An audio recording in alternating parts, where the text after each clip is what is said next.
Why do you think they're doing this to us? Is it because we're part of the Bohra community? We should stand up for our own community.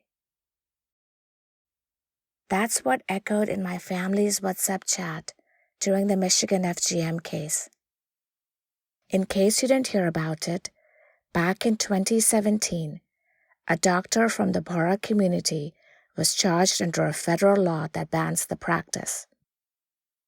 There were several of us in that WhatsApp group.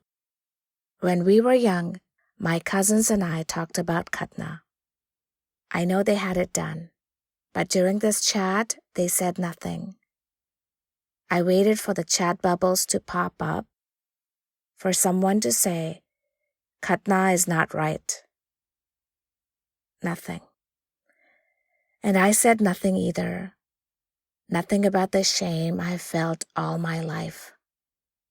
Nothing about how I can still remember the feeling of being held down and cut and the hurt between my legs. Nothing about the emotional and physical pain I still feel.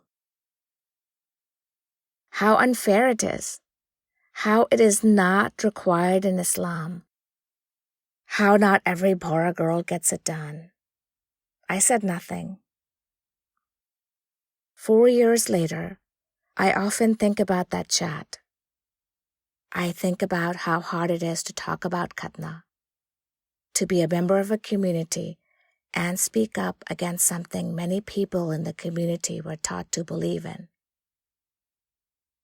I want to believe that it is not a sin to stand up against the practice of Khatna. I want to say what was done to me was wrong.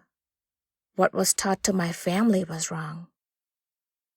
It was a betrayal of our trust. My Khatna was not just a nick.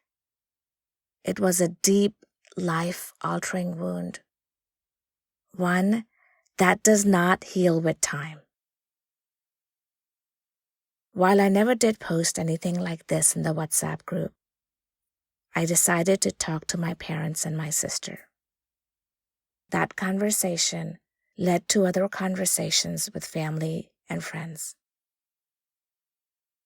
I'm still not sure if I've changed hearts or minds, but I do hope these conversations spark change and allow others to speak their truth.